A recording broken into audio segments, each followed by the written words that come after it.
Salam sejahtera para pendengar yang terkasih, selamat bertemu kembali dengan Yayasan Pelayanan Media Antioquia yang didirikan oleh Pendeta Bigman Sirait untuk melayani Tuhan Kepala Gereja melalui media untuk memperluas wawasan umat Tuhan. PAMA juga menerbitkan tabloid Kristen Reformata, Reformata Online, Reformata Audio Streaming. Juga tersedia buku-buku karya Pendeta Bigman Sirait dan ratusan CD khotbah.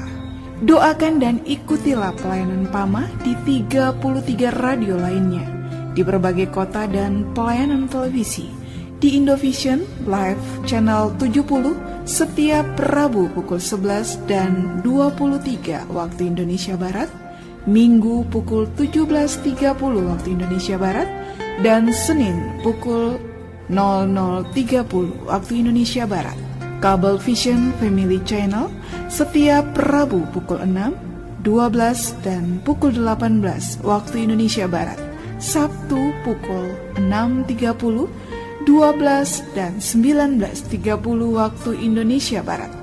Untuk informasi lebih lengkap, klik www.reformata.com, www.reformata.com, www.reformata.com. Kini tibalah saatnya kita akan menikmati kebenaran firman Tuhan bersama Pendeta Bigman Sirait. Selamat mendengarkan, Tuhan memberkati. Sekarang kita akan memikirkan bagian berikut dari pembacaan kita di dalam eksposisi kitab Korintus. Sekarang kita tiba di dalam 1 Korintus pasal 16 ayat 10 sampai 24 sekaligus penutup daripada surat Paulus yang pertama kepada jemaat di Korintus. 1 Korintus pasal 16 ayat 10 sampai 24. Jika saudara sudah menemukan, kita akan membacanya secara bersaut-sautan. Saya baca 10, saudara baca 11 hingga selesai ayat 24 dari 1 Korintus pasal 16. Saudaraku yang kekasih, kalau kita menelusuri pembacaan bagian pertama yang merupakan closing daripada surat Korintus, menarik. Ternyata Paulus dalam menggembalakan jemaat memandang perlu untuk membicarakan tiap segi, dan kita belajar dari fakta-fakta itu. Apa yang terjadi di dalam gereja, bagaimana seharusnya gereja itu berjalan dan dikelola. Saudara-saudara, Timotius dikirim oleh Paulus untuk datang ke Korintus. Tetapi dikatakan jika Timotius datang, tolong jangan membuat dia menjadi takut di antara kalian. Karena dia sama mengerjakan pekerjaan Tuhan, sama seperti aku. Ada dua aspek. Di bagian 11 juga dikatakan jangan ada orang yang menganggap rendah Timotius. Di dalam surat Paulus kepada Timotius secara personal, Paulus pernah berkata, janganlah seorang menganggap engkau rendah hanya karena engkau muda. Dan dia memberitahu kepada orang-orang di Korintus, jangan Timotius muda lalu dianggap rendah. Apalagi kalau kemudian berbicara tentang latar belakang Timotius, bahwa ayahnya bukanlah seorang Yahudi, tetapi Yunani. Bahwa dia disunat sesudah dewasa, bukan kanak-kanak. Karena kalau itu yang kemudian dikobarkan oleh orang-orang Korintus, isu-isu yang tidak penting, pembicaraan tidak penting, maka itu akan menjadi pembicaraan yang menyakitkan.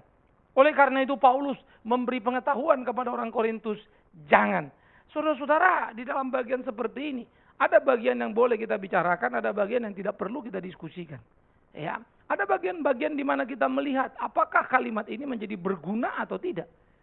Nah, oleh karena itu Paulus mengingatkan kepada orang-orang di Korintus supaya jangan kemudian mereka membuat Timotius itu jadi under pressure. Orang-orang di Korintus memang ada beberapa orang yang begitu ponga dan mereka terpecah-pecah. Karena itu Paulus bisa memperhitungkan kalau kemudian Timotius datang dan mereka bantai dengan segala kalimatnya. Timotius muda pasti akan mengalami kesulitan. Timotius juga dikenali sebagai anak mami yang cukup melankolik. Seorang yang tampaknya tidak superior seperti Paulus. Ya.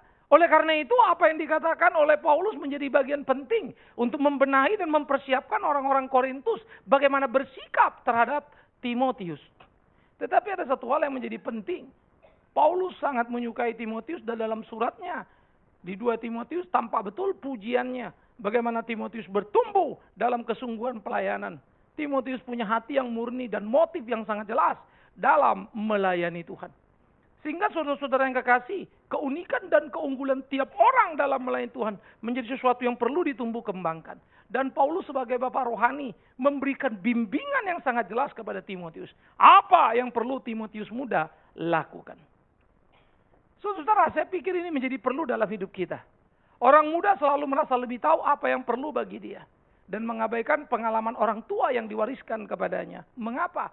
Saya kira juga sederhana. Orang muda belum sampai pada pengalaman orang tua. Orang tua sudah melintasi jalan orang muda. Lalu kasih tahu yang sebetulnya. Tetapi kemudian sulit bagi yang belum mengalaminya. Nah, di sini akan selalu ada gap. Begitu pula perjalanan gereja, saudara yang kekasih. Ya, apa yang mungkin tanpa bagi jemaat mula-mula harus gini, harus gini, harus gini. Yang Anda pikirkan sebetulnya masih terlalu dangkal. Ketika yang senior sudah lebih jauh memahami, menggumuli, lalu ini yang perlu dikerjakan, mestinya ini menjadi bagian yang kita percaya untuk kita cermati, kita jalani. Ya, kecuali memang salah. Kecuali ada motif yang tidak baik.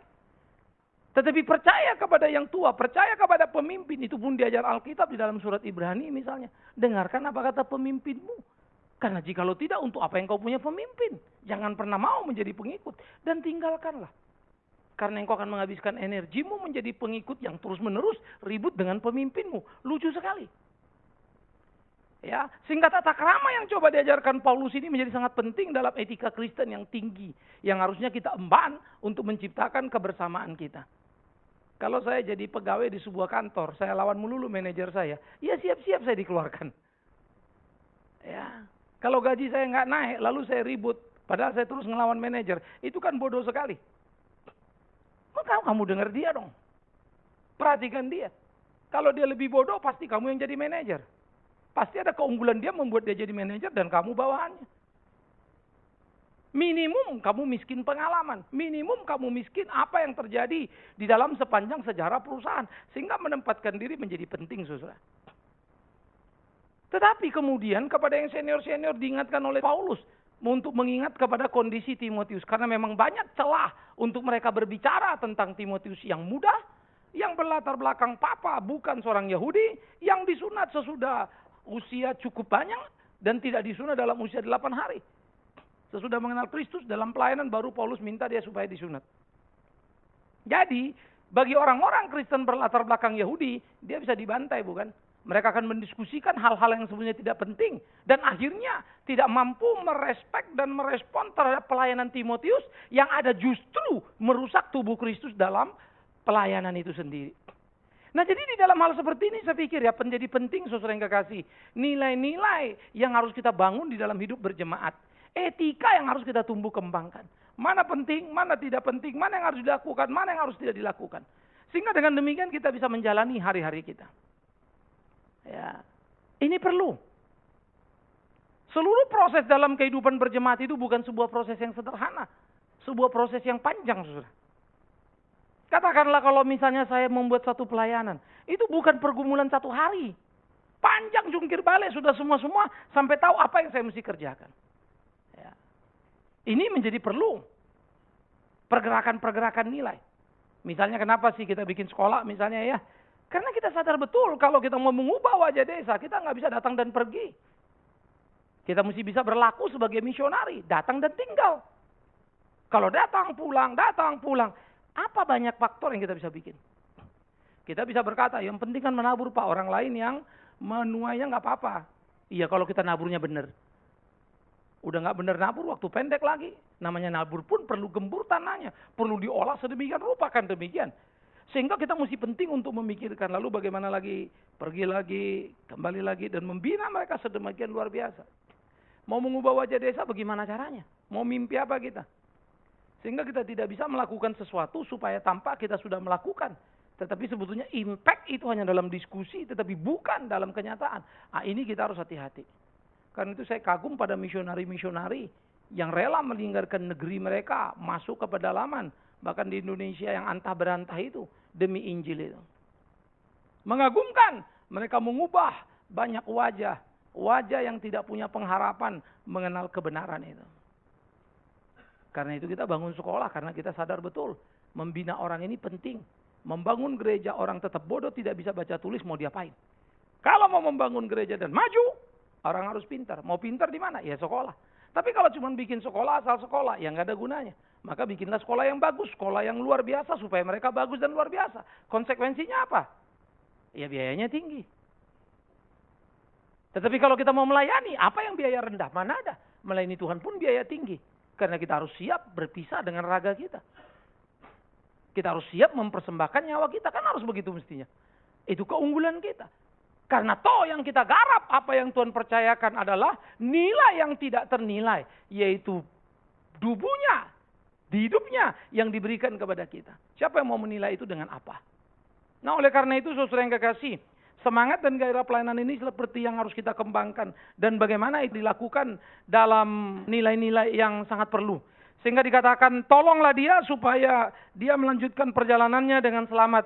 Agar dia datang kembali kepada aku. Sebab aku di sini menunggu kedatangannya bersama dengan saudara-saudara yang lain. Jadi bagaimana Paulus mengirim utusan, mengirim misi untuk menggarap satu pelayanan. Lalu bolak-balik dan dia sendiri berputar dan tinggal satu tempat, melatih, mendidik lagi. Paulus kalau kita baca dalam jejaknya.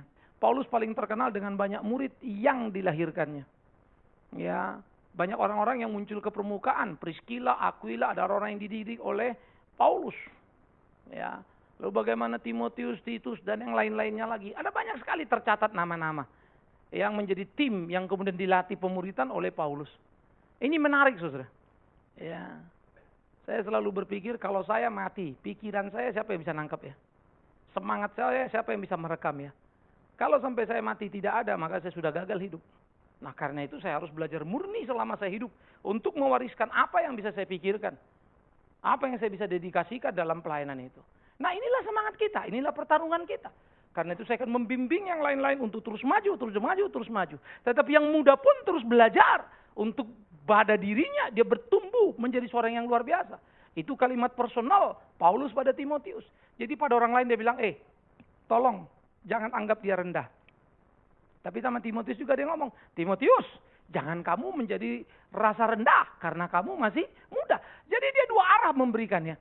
Sehingga saya pikir ya, dalam segi edukasi, Paulus ini luar biasa sekali, saudara. Ya, dia memberikan nilai-nilai yang membuat orang bertumbuh berkembang dalam pelayanan itu. Karena pada akhirnya nanti pelayanan yang kita kerjakan adalah apa yang kita lakukan. Dan apa yang kita hasilkan dari apa yang kita kerjakan.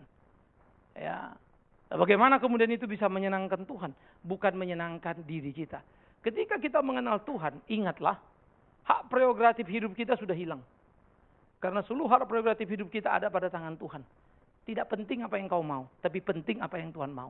Itulah pencarian hidup yang tidak mudah. Untuk apa yang aku mau, itu sederhana. Karena aku sangat tahu siapa diriku, dan aku sangat tahu apa yang aku suka. Untuk apa yang Tuhan mau, itu masalah.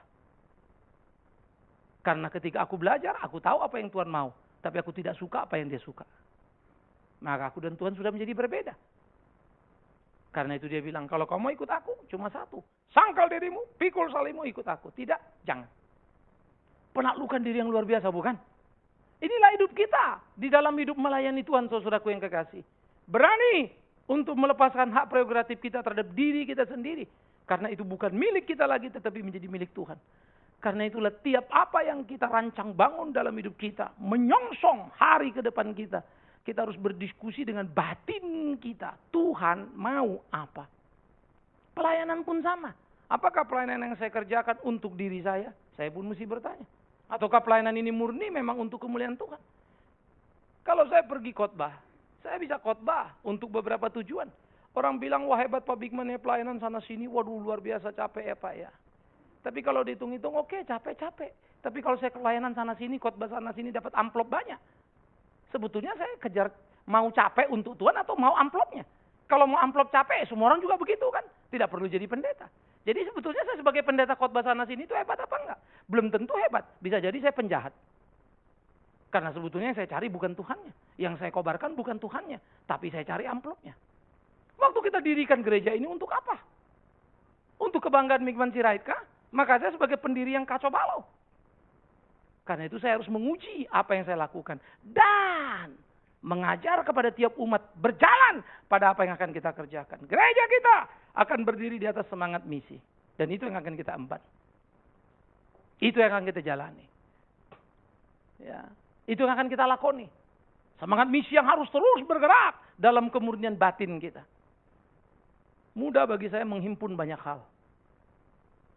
Tapi sulit bagi saya untuk mengetahui Tuhan mau itu apa tidak. Karena itu saya mesti duduk diam dan berhenti. Biarlah Tuhan menyatakan itu dalam proses waktunya. Kadang-kadang saya gelisah. Tetapi saya harus belajar. Selangkah demi selangkah. Nggak gampang. Kalau dalam berteori, mau bicara hitam di atas putih, silakan berdebat dengan saya. Saya akan sederhana menjawab semuanya. Persoalannya adalah, apakah itu lagi-lagi maunya Tuhan atau bukan? Nah, itu yang menjadi selalu waktu menolong dan mengajar kita. Dan waktu itu selalu tidak enak ya. Karena pikir selalu seringkali rasa terlambat. Nah, bagaimana Paulus menggarap gerejanya, menuntun membimbing gerejanya.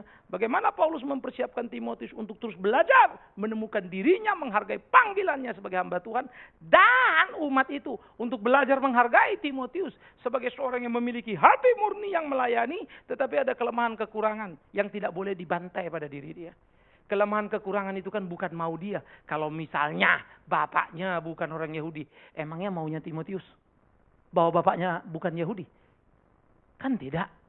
Bahwa kemudian dia disunat sesudah besar, emang mau Timotius? Kan tidak.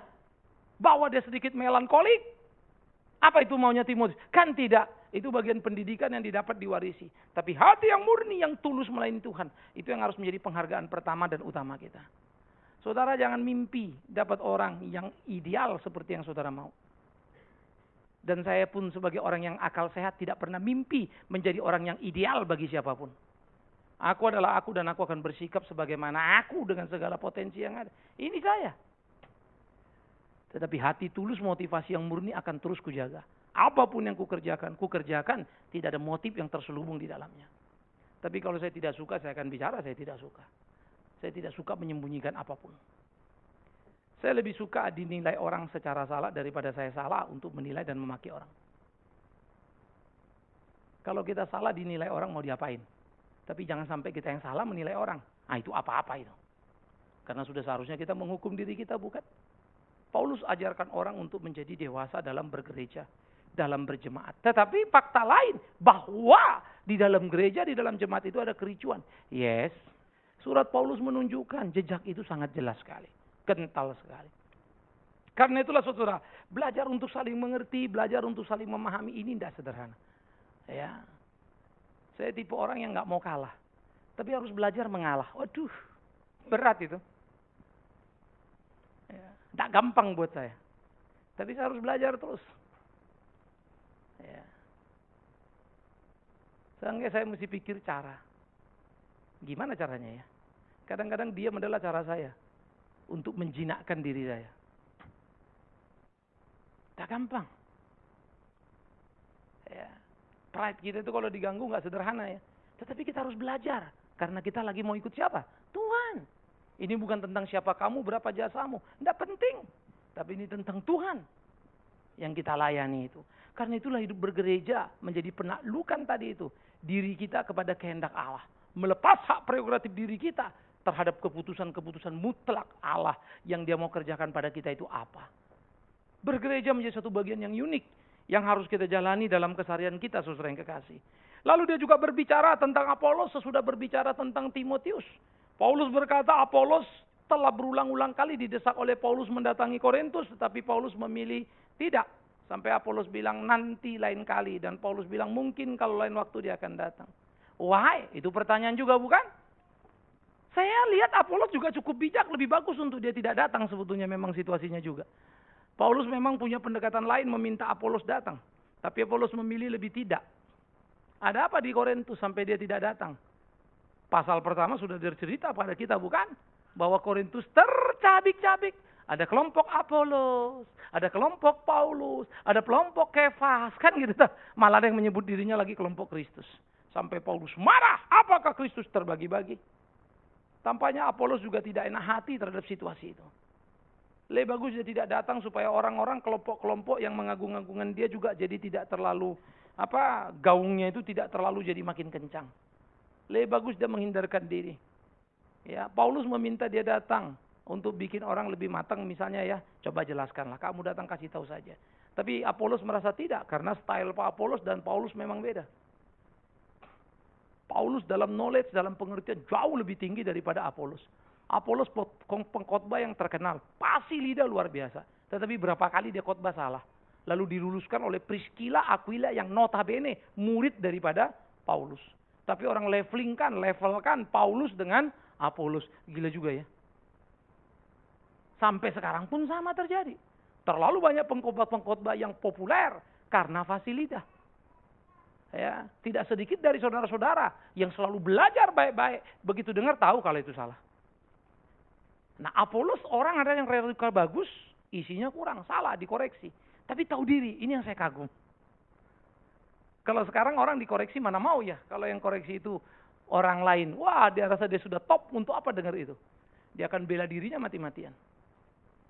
Tapi Apolos itu rendah hati. Dia dengarkan. Dan kemudian saya merasakan keputusan dia untuk tidak datang ke Korintus di tengah satu situasi di mana orang masih merasa kelompok Apolos, kelompok Paulus adalah bijak untuk tidak datang. Yes. Saya pikir betul juga menunda beberapa waktu untuk meredamkan suasana panas. Yes, itu good banget. Ya, sehingga Apolos kemudian menjadi tidak datang. Tetapi dikatakan nanti kalau ada kesempatan baik dia akan datang.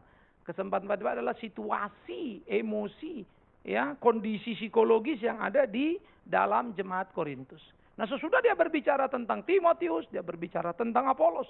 Pertama, tolong hargai Timotius, perhatikan dan jangan desak dia.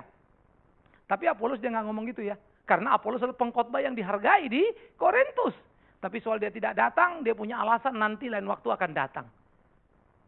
Dan seperti yang saya katakan, Apolos bijak juga untuk tidak datang di tengah situasi psikologis seperti itu.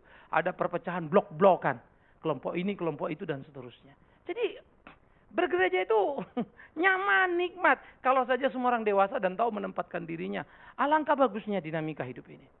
Kita harus bisa bergaul dengan banyak orang yang macam-macam ya. Unik-unik manusia ini. Tapi saya pikir ya itulah pentingnya. Saya coba menikmati. Nggak gampang memang, saya harus katakan itu. Tapi kita mesti belajar ya. Sama yang ini memang begini, yang ini ya begini, ya ini ya begini. Ya. Nah ini kita perlu satu kehati-hatian. Lalu dikatakan berjaga-jagalah, berdirilah dengan teguh dalam iman. Ya. Bersikaplah sebagai laki-laki dan tetap kuat. Sehingga kepada orang Korintus dia mengatakan berjaga-jagalah, berdirilah teguh dalam iman. Apa korelasinya ayat sebelumnya 10-12 dengan berjaga-jagalah? Ini kan menarik. Ya, maka apa yang dikatakan oleh Paulus, bagaimana supaya orang-orang di Korintus bersikap seperti laki-laki yang dewasa? Bukan berarti perempuan tidak beriman, tapi laki-laki dewasa adalah mereka yang bertanggung jawab penuh terhadap kehidupan rumah tangganya, ada di depan dan tidak cuci tangan pada tiap peristiwa. Memprotek, melindungi semua orang yang ada di sekitarnya. Ini tanggung jawab saya. Seorang laki-laki dewasa yang bertanggung jawab lebih baik mati daripada melihat orang yang ditanggung jawabinya tidak bisa dilakukannya apa-apa. Maka ini semangat yang digambarkan di dalam gereja itu. Sehingga gereja harus menjadi orang yang bertanggung jawab terhadap segala sesuatu dalam hidupnya. Bagaimana? Ia melakukan itu dengan sungguh-sungguh. Sehingga dia harus berjaga-jaga, berdiri teguh di dalam iman. Supaya dia tidak tersandung dan jatuh. Dalam menyikapi lewat peristiwa yang tadi. Dalam berbagai aspek kehidupan yang terjadi di dalam hidup bergereja. Hati-hati. Kita bisa jatuh karena hanya salah sikap. Kita bisa jatuh karena menganggap rendah yang lain. Kita bisa jatuh karena menteror yang lain. Kita bisa jatuh pada berbagai aspek. Termasuk goncangan-goncangan yang dialami gereja Tuhan. Karena bergereja bukanlah hal mudah. Apalagi di zaman Rasul. Begitu Anda menjadi Kristen, opposite dengan government. Begitu Anda menjadi Kristen, Anda opposite dengan institusi agama Yahudi. Sekarang kita jadi Kristen, opposite-nya nggak ada nilai ya. Tidak menjadi goncang, tidak menjadi mengerikan. Tetapi apa yang kita lihat, apa yang kita lakoni sekarang, ini menjadi sesuatu yang perlu untuk kita pikirkan. Oleh karena itulah Paulus berkata, lakukanlah segala pekerjaanmu dalam kasih. Dua aspek, berjaga-jaga, sikap waspada yang penting. Lakukan dalam kasih menjadi satu aksi yang bermutu tinggi. Hebat ya. Berjaga-jagalah, cerdik, mulai mengamati, menganalisa dengan baik. Oke, udah jelas, sudah. Lakukan. Lakukan dengan kasih. Saya lagi pikir-pikir ya. Itu kalimatnya enak dibaca, enak dikhotbahin tuh. Tapi kalau kita cenderung merasa sangat pintar dan analisa kita tepat, kasih itu cenderung berkurang ya. Karena cenderung kita arogansi dan akan membantai semuanya. Emang repot. itu seakan-akan jodoh yang ikut itu. Ya.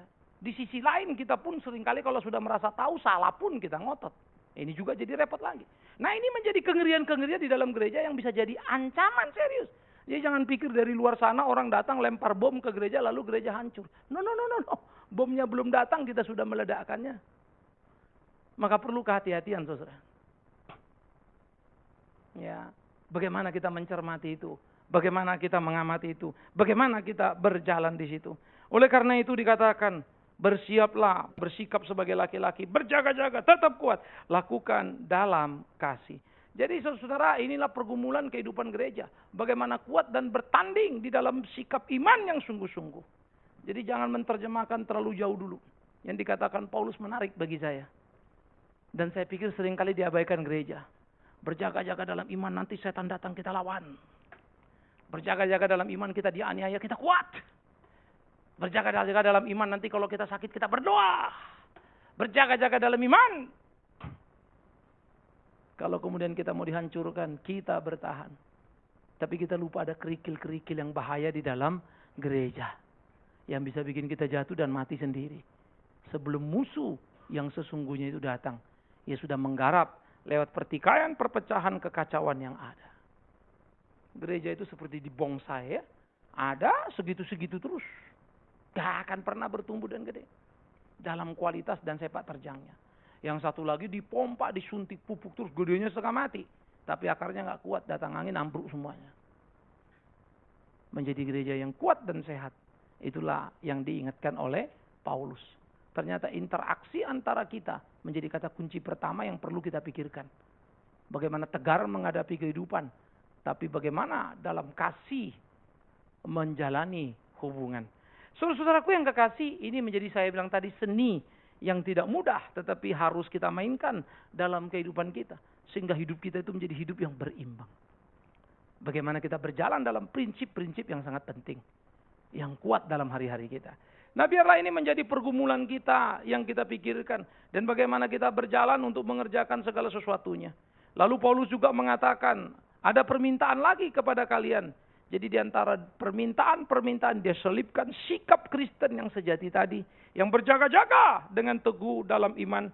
Bersikap sebagai laki-laki kuat. Tetapi harus melakukan segala sesuatu dalam pekerjaan dengan kasih. Permintaan apa lagi? Kamu tahu Stefanus dan keluarganya adalah orang yang pertama-tama bertobat di Akaya. Dan bahwa mereka telah mengabdikan diri kepada pelayanan orang-orang kudus. Tampaknya Stefanus mau disebut dia bertobat dan kemudian seisi rumahnya yang pertama-tama jadi Kristen. Ya, jadi dia tobat lalu satu keluarga semua jadi Kristen. Kelihatannya di sinilah mereka pertama. Belum tentu Stefanus adalah petobat pertama. Karena banyak petobat yang di Asia kecil. Tetapi kemudian menjadi sebuah keluarga. Stefanus bisa membawa berita itu ke dalam rumahnya. Stefanus. Ya. Maka dikatakan ya bahwa mereka telah matikan diri pada pelayanan orang-orang kudus. Karena itu taatilah orang-orang yang demikian. Ya. Dan setiap orang yang turut bekerja dan berjeripayah.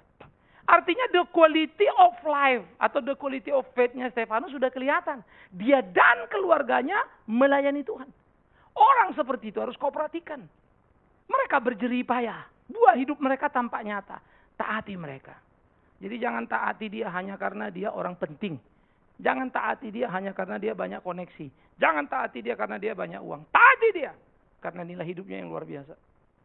Ya, taati dia karena dia orang yang hebat. Dalam keimanannya. Orang-orang itu berjeripayah. Saya kira ya, ini menjadi pertandingan kita yang penting.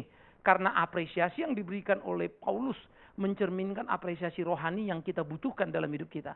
Mari kita kejar. Bagaimana hidup mengabdi kepada Tuhan. Melakukan apa yang menjadi kehendak Tuhan. Ya, sehingga betul-betul kebanggaan kita adalah kebanggaan karena kita hidup melayani dia. Ya, sehingga saudara, saya ingat betul ketika ada satu pesta, VIP-nya penuh. Rombongan teman-teman, Pak kita pindah ke sebelah. Kenapa? Oh, restoran, gila loh masa ke restoran kita lagi acara. Enggak, itu juga ada di book. Jadi semua dimulai itu waktu itu saya ingat ya, semua restoran ada di book untuk acara pernikahan itu. Situ nggak cukup VIP-nya restoran ini, kelompok ini VIP restoran ini. Waduh, sampai kita masuk ke restoran orang di book semua untuk VIP. Mau dijaga. Saudara-saudara, kalau semangat ini kebawa ke gereja, saya udah nggak tahu lagi dah. Gereja mau jadi apa? Kalau ada VIP-nya. Hah? Mau jadi kayak apa ya? Tapi inilah kehidupan kita. Karena itulah kita sebagai orang Kristen ditantang kan. Itu kan fakta-fakta yang tidak terbantah ya. Realitas sosial. Nah, berani nggak kita bersikap apa adanya? Melakukan itu tanpa memperlakukan orang-orang lain sebagai VIP di dalam gereja. Tapi bahwa semua kita sama. Dan kita rela untuk menjadi sama. Tidak menuntut VIP-nya. Tetapi saya cuma pikir-pikir ya. Lain ya. Kadang-kadang hidup itu jahat ya. Saudara-saudara VIP. Adakah di gereja? No way. Berani nggak kita menghapus kursi VIP di gereja? Karena VIP ini kolektenya gede nih. Orang bilang ini kalau per bulan, sekali per bulan ini, tadi satu orang bilang, oh dia kalau per bulan bukan puluhan pak. Itu ratusan juta pak. Saya kadang-kadang kalau dengar gitu cuma linglung ya. Kenapa ya orang selalu mengukur? Ini orang hebat loh pak, per bulannya ratusan. Terus kenapa rupanya? Emang Tuhan tertarik apa? Tapi memang rupa-rupanya Tuhan gak tertarik. Tapi gereja sangat tertarik. Ini yang jadi repot. Sementara kita masih di gereja. Sehingga kita yang perlu ditanya ya. Kita tertarik gak ya?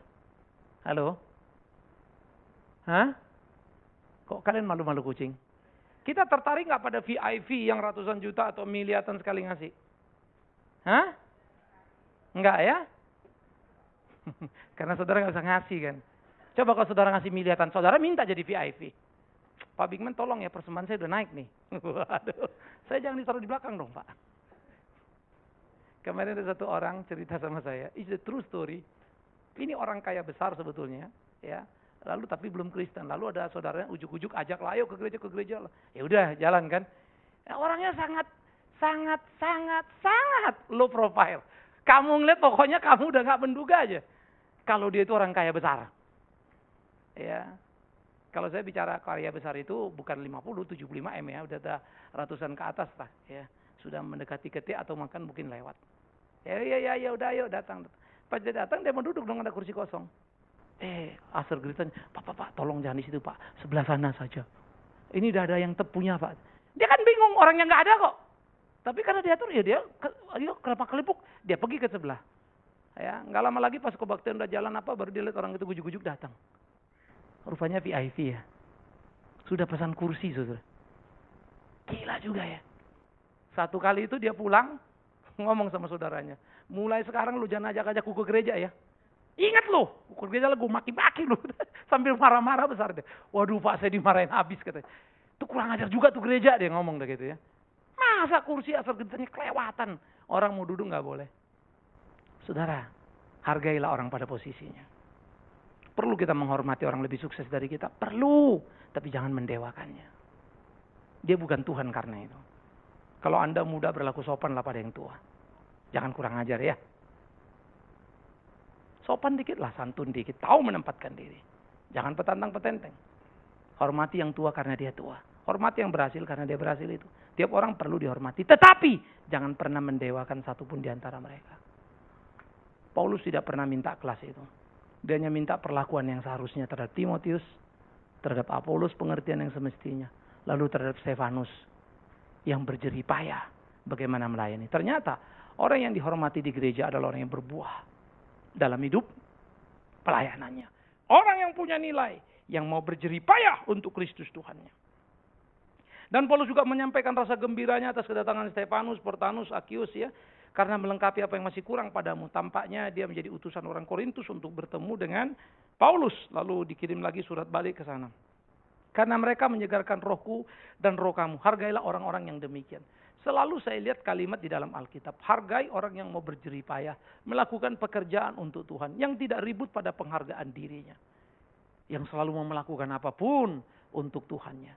Marilah kita belajar bersama. Berlomba-lomba. Melakukan apa yang menjadi kehendak Tuhan dalam hidup kita. Maka orang akan menghargai kita. Tapi, kalau kemudian kita sudah berjerih payah betul-betul dan orang tidak menghargai kita, ingatlah, penghargaan Tuhan tidak pernah kurang padamu. Namun, janganlah kita gila dihargai dan gila hormat. Dan memintanya.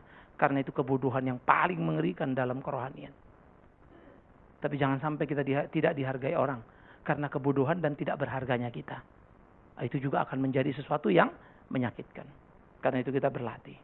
Terus berpikir, terus mengerjakan. Begitu ya. Apapun pada diri kita mesti ukur, kita bisa kerjakan, kita bisa lakukan. Ya, terus kita bisa garap dalam hidup kita.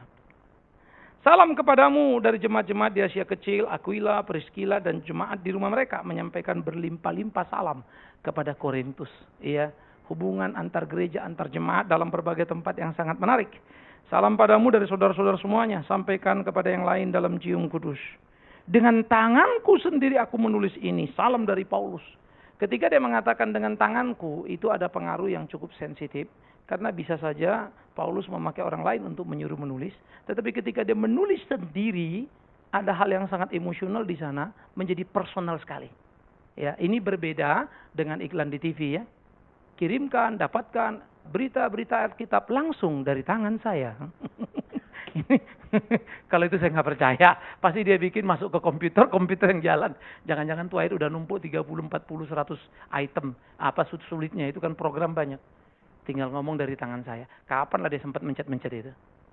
Ya, saya bisa mengukur itu dengan kegiatan saya sendiri. Ya, tetapi istilah itu bukan itu. Ya, tetapi apa yang mau dikatakan Paulus adalah kedekatannya kepada orang-orang Korintus. Sampai surat ini ditulisnya sendiri. Dia tidak minta sekretaris untuk menuliskannya. Wah, luar biasa ya. Ya, itu sangat mengagumkan, saudara. Ya. Ada beberapa lembaga punya ketentuan kalau kepada donatur jalan itu tulis surat ucapan terima kasih sendiri. Terima kasih, kirim. Tetapi ketika saya ditanya, saya bilang, aduh, tanpa mengurangi rasa hormat. Kalau sampai itu kukerjakan, aku nggak tahu lagi bisa berhenti nulis surat dulu nanti. Ya, saya bukan orang yang tertib dalam soal urusan nulis-nulis begituan. Tetapi saya kagum pada mereka yang bisa kisah kasih khusus paper gitu ya, tulis tangan benar-benar loh. Aduh, itu ada lagi kalau orang tertentu lagi pada lembaga yang begitu banyak, ribuan orang, dia tulis tangan, memang tulisannya indah sih. Dia tulis, begitu selesai dia tanda tangan, baru ini dicetak.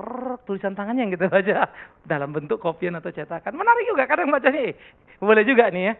Tapi saya pikir kalau tulisan tangan saya yang saya tulis, orang sudah bergumul atas isinya akan bergumul juga atas hurufnya. Jadi kasihanlah double-double nanti ya. Bergumul satu sudah satu, bergumul yang kedua pula lagi nanti. Ya, karena tulisan saya seenaknya. Ya, tipe saya memang tipe orang sangat merdeka. Ya, tanda tangan tergantung kondisinya. Ya, jadi nggak terlalu pusing untuk merias-rias untuk mendapatkan apa pengertian atau penghargaan. Jadi memang tipenya begitu. Tapi sorry, tiap orang beda-beda ya. Ada yang seni, ada yang luar biasa, begitu nulis apa begitu ya. Nah, jadi di bagian-bagian begitu yang saya lagi mau katakan adalah bagaimana kita menemukan itulah kamu, itulah aku. Nikmati saja. Ya, kita tidak perlu mencontoh sesuatu yang tidak cocok buat kita. Ya, saya suka selalu bilang orang barat kalau gondrong keren. Putih, tinggi, besar. Orang Indonesia udah pendek, hitam, gondrong kayak genderuwo sudah. Apa ikut-ikutan coba? Harus hati-hati ya. Oleh karena itu saudara yang kekasih, sampaikan salamku pada yang lain semuanya dan manis-manis, indah-indah ya. Salam dariku Paulus. Lalu dia mengingatkan bagian terakhir. Siapa yang tidak mengasihi Tuhan terkutuklah ia, Maranatha. Artinya di sini Paulus bicara eskatologi. Kita lagi jalan sekarang menuju kemana? Menanti kedatangan Tuhan yang kedua. Kita sedang berjalan menuju dan dia akan datang pada kedatangan kedua, itu Maranatha. Sampai Tuhan datang. Maka berjaga-jagalah hidupmu. Setialah pada Tuhan itu. Kalau tidak, terkutuklah engkau. Karena memang terkutuklah orang yang terpisah dari Tuhan. Wow. Jadi jangan merasa kau Kristen karena keunggulanmu saat ini. Masih ada hari esok loh. Ya, masih ada hari esoknya lagi, masih ada hari esoknya lagi. Saya senang kalau membaca komen-komen pemain bola atau pembalap-pembalap, tapi yang F1 atau balap motor gitu ya. Jadi kalau saya lihat gitu ya, komen-komen mereka itu menarik. Ya, kali ini saya kalah. Ya, kekalahan saya pada silip tarikan ini mestinya bisa. Di sini motor kurang, tetapi tangan saya sendiri juga memang agak sakit. Lalu mereka kontak-atik. Akhirnya itu besoknya menang lagi ya. Menang lagi kan karena cun motornya menemukan cun yang pas, lalu menang. Memang benar deh. Kalau Indonesia kan lain ya. Habis pelatihnya sih, habis pemainnya sih gitu. Habis pengurusnya sih. Sampai kemudian kalah kita nggak tahu kenapa kalah. Pas kalau menang, kami jago, semua menteri turun. Biasalah ya. Lalu saya lihat bola di luar negeri, beda loh. Anak-anak sudah memang main bagus. Itu yang paling sering. Tapi lawan kami tampil lebih bagus. Waduh, saya paling senang itu. Ya, anak-anak ini main sudah luar biasa. Memang bagus, tapi lawan kami lebih bagus. Mereka layak menang. Saya belum pernah dengar pelatih Indonesia bilang mereka layak menang. Selalu mereka bilang itu kebetulan. Saudara-saudara, dalam kita menggiring Tuhan kita pun sama ya. Ikut sikap kita. Jangan kalau kita tidak mampu beriman hari ini, salahkan orang lain. Habis dia gini sih. No. It's all about you. Kau mau apa? Mau setia apa enggak bertuhan? Ini urusanmu. Jalan ikut Tuhan. Ketika kau lihat orang lain lebih aktif darimu, akui dia. Dan katakan memang aku kurang. Lalu pacu dirimu. Jangan berhenti ya. Jangan cuma bilang aku kurang. Pacu lagi. Supaya nanti bisa di depan lagi. Dan terus. Begitulah hidup kita berkompetisi. Sampai kapan? Sampai Tuhan datang yang kedua kali. Kita bergereja bukan sampai minggu depan, tahun depan, sampai bangun gedung gereja. Omong kosong itu. Sampai Tuhan datang kedua kali. Karena itu, jalan terus. Dan jangan takut. Karena kasih karunia Tuhan Yesus menyertai kamu. Kasihku menyertai kamu sekalian. Dalam Kristus Yesus. Kasih Tuhan Yesus menyertai kalian. Kasihku pun ada bersama dengan kalian. Saya teringat ucapan Samuel ketika dalam pidato perpisahannya dengan orang Israel. Hei orang-orang Israel, dengarkanlah ini. Jauhlah daripada aku berdosa dengan lalai mendoakan kalian. Saya pikir-pikir ya kalimat itu hebat banget ya. Kok lupa mendoakan jadi dosa? Samuel mengambil tanggung jawab rohani itu. Sehingga saya bayangkan ketika Paulus berkata, kasihku pada kalian. Dan diwujudkannya dalam bentuk surat ini. Dikirimkannya surat itu. Kepedulian Paulus memang luar biasa. Dia hadir secara fisik. Ketika tidak sempat ada di satu tempat, dia tulis surat dan dia kirim. Dan dia kirim, dan dia kirim, dan dia kirim, dan dia kirim. Mempengaruhi, mewarnai gereja secara luar biasa. Biarlah Tuhan menolong kita menemukan diri kita, individu sebagai gereja yang sejati itu. Hidup pada proporsi yang seharusnya. Bagaimana kita berkarya dalam hidup pengabdian kita. Begitulah kita melayani Tuhan. Dan biarlah itu terus berlanjut sampai Maranatha. Tuhan datang kedua kali. Menemukan kita dalam kesetiaan. Jatuh bangun, pasang surut akan menjadi warna kehidupan. Tapi menyerah tidak boleh ada dalam kamus kita. Menerobos. Dan terus lewat oleh pertolongan Tuhan. Kita akan dimampukan sampai satu hari kita berkata. Terima kasih. Ya Tuhanku. Ini aku. Hambamu. Dan biarlah Tuhan kemudian berkata pada kita. Sabaslah engkau, hambaku yang baik. Mari masuk dalam pesta perjamuan anak domba Allah. Gairahkan semangat hidupmu untuk menjadi gereja yang sungguh, yang murni, yang suci itu. Amin.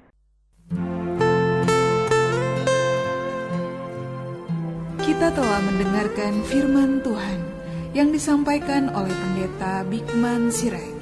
Bagi Anda yang merasa diberkati dan ingin menjadi mitra PAMA dalam melayani melalui doa, daya dan dana, silakan menghubungi kami melalui telepon 021 392 4229 021 392 4229. Email di pama_yayasan@yahoo.com pama_yayasan@yahoo.com. Sampai bertemu kembali di waktu dan gelombang yang sama. Tuhan memberkati.